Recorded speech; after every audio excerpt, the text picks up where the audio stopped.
Last segment ہے، اس کو گفتگو کو اور اپنی ڈبیٹ کو سمیٹنے کی کوشش کریں گے۔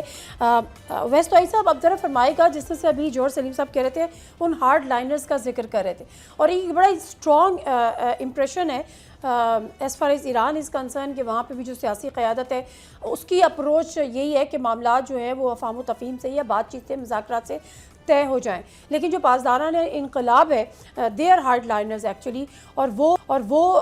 اس کو اتنا آسانی سے ہونے دینا نہیں چاہتے، یہ واٹس ایور جس کو بھی آپ جو بھی اس کو کال کریں۔ سیکنڈ جو اسپوائلر جس کی ہم اسرائیل کی بات کر رہے ہیں، کیا یہ فیکٹر ہے اس وقت کہ ایران کے بھی اب جس قسم کے اسٹیٹمنٹس آنے لگ گئے ہیں؟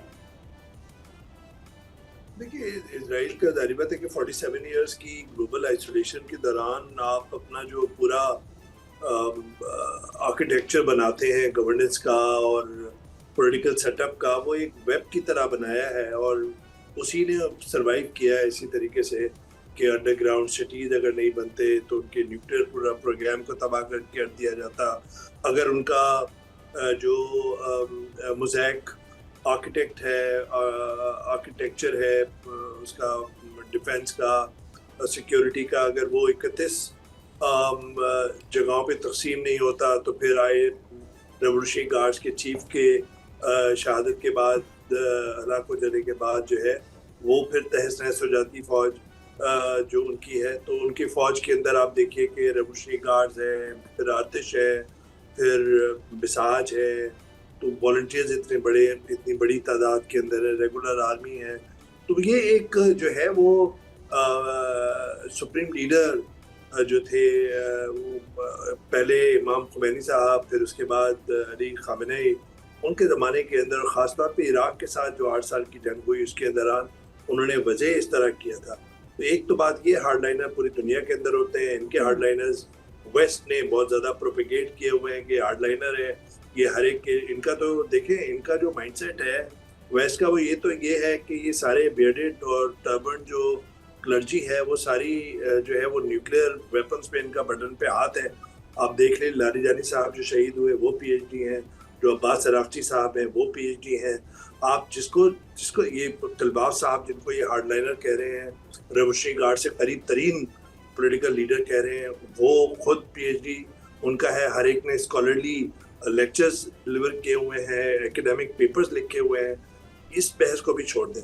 تو میرے خیال میں ہارڈ لائنرز ہر طرف ہیں، اور لیکن ایران کے اندر ایک ہے، اس کا انفلوئنس ہے بالکل، اور وہ ابھی بھی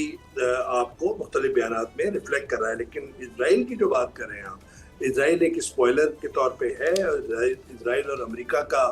جو جنم کا ساتھ ہے، یعنی کہ آپ اندازہ لگائیے کہ اسرائیل کو ریکگنائز کیا تھا 11 منٹ کے اندر دوران امریکہ نے، امریکہ کے صدر ٹرومن اس وقت تھے، $300 بلین کی لگ بھگ جو ہے ان کو، یہ واحد نیشن ہے پوری دنیا کے اندر اس کو سب سے زیادہ امریکی امداد دی گئی ہے، $300 بلین، $3.8 بلین ان کو ملٹری ایڈ ملتی۔ لیکن اس کے باوجود میں یہ سمجھ رہا ہوں کہ اس ڈیفنس کے بعد جو کاؤنٹر اٹیک کیا ایران نے، اس کے بعد امریکہ کو یہ سمجھ میں آ رہی ہے بات کہ ان کا ملٹری اور پولیٹیکل انفلوئنس ہے،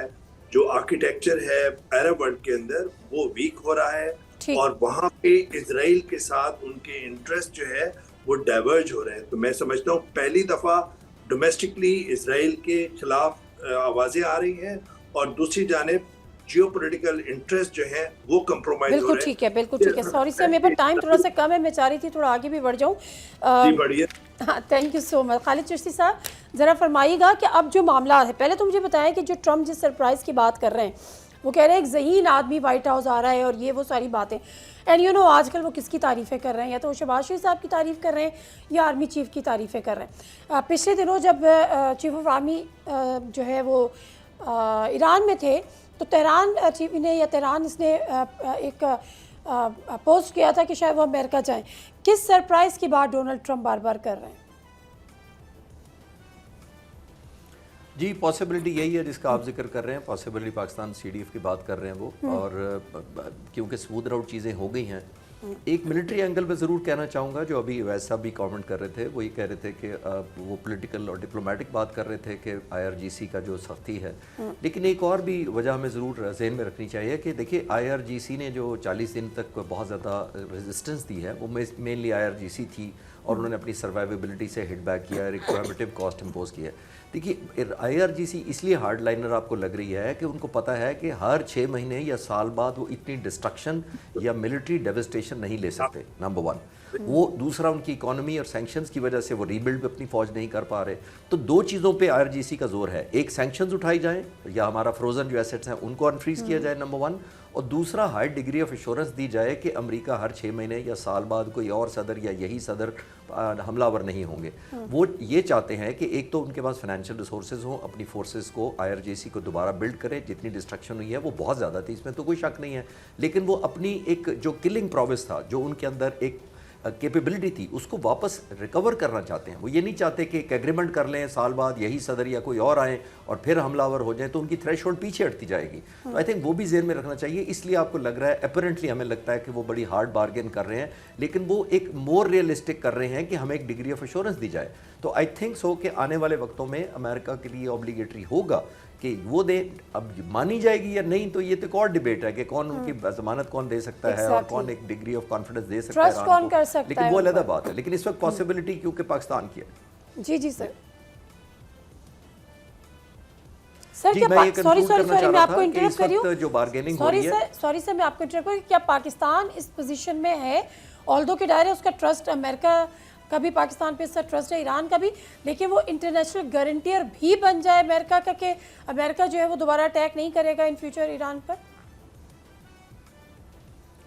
نہیں، سٹینڈ الون میرا نہیں خیال کہ پاکستان ایسا کر سکے گا، کیونکہ ظاہر ہے ایک طرف مائٹی سپر پاور ہے، وہ بیک بائی اسرائیل ہے۔ تو میرا خیال ہے اب ایران کو اور ہم سب ممالک کو کوشش یہ کرنی چاہیے کہ چائنا اور روس بھی اس میں شامل ہو، کیونکہ وہ بہت زیادہ سٹیک ہولڈر تھے۔ انہوں نے لے بیک ضرور کیا ہے، انہوں نے سپورٹ انڈائریکٹلی ضرور دی ہے، لیکن ان کو ایکٹیو رول پلے کرنا پڑے گا in the name of security, safety and obviously جو اکنامک گروتھ ہے۔ انہوں نے دیکھ لیا کہ اسٹریٹ آف ہارموز صرف جو 4% صرف تیل ایران کے کنٹرول میں تھا، 20% ایران کے کنٹرول میں چلا گیا اسٹریٹ آف ہارموز کے آنے سے، ان کے کنٹرول آنے سے۔ آئی تھنک یہ چائنا اور روس کو بھی یہ چاہیے، ان کے اپنے بہت زیادہ اسٹیک ہے کہ وہ بھی پاکستان کے ساتھ جوائن کریں، اور باقی ممالک بھی کر سکتے ہیں، خاص طور پر مڈل ایسٹ اور باقی ممالک جو آنا چاہیں۔ آئی تھنک سو یہ اچھا موقع ہے کہ پاکستان سٹینڈ لون نہیں، ایک ایکسپینڈڈ ڈگری آف لوگوں کو شامل ملکوں کو ہونا چاہیے، لیڈرز کو، تاکہ ہر 6 مہینے 2 سال بعد اور 7 مہینے جیسے ابھی ہوا تھا تو فورس ڈپلائی ہوگی تھی، تو ریپیٹ نہ ہو اس طرح کی ہسٹری، نہ دنیا افورڈ کر سکتی ہے اور اوبیسلی ایران تو ڈیفینیٹلی افورڈ نہیں کر سکتی۔ بالکل درست، بہت شکریہ سر آپ کے ٹائم کا بھی، اور ویسے تو صاحب آپ کے بھی ٹائم کا، جوہر سلیم صاحب کا بھی شکریہ ادا کریں گے، لیکن بات بالکل درست ہے، انٹرنیشنل گارنٹیز چاہیے، اور جو ہم پچھلے دنوں اور ابھی بھی کئی خبریں سن رہے ہیں کہ پاکستان میں اب جو اگر جب یہ نیکسٹ راؤنڈ ہوتا ہے جو کہ فائنل راؤنڈ بھی ہوگا، تو صرف وہ اگر ٹرمپ بھی پاکستان آنا چاہتے ہیں جیسا ذکر بھی کر رہے ہیں، تو صرف یہ پریزیڈنٹ ٹرمپ اور ایرانین پریزیڈنٹ کے درمیان نہیں ہوگا، بلکہ مختلف اسٹیٹس کے ہیڈ بھی پاکستان آئیں گے، اینڈ موسٹ پروبیبلی جو یہ بات ہو رہی ہے انٹرنیشنل گارنٹیئر کی، تو وہ شاید پھر ایک گارنٹیئر بن سکتے ہیں، جو ایران کا مطالبہ ہے کہ اس طرح سے اگر یہ چیز اگریمنٹ ہو جاتی ہے تو اس کے بعد ایران پر امریکہ ہر 6-7 مہینے بعد ایک تھریٹ یا ایک تلوار نہیں لٹکائے گا اگلے حملے کی۔ سبسکرائب کریں اور بیل دبائیں تاکہ کوئی خبر رہ نہ جائے۔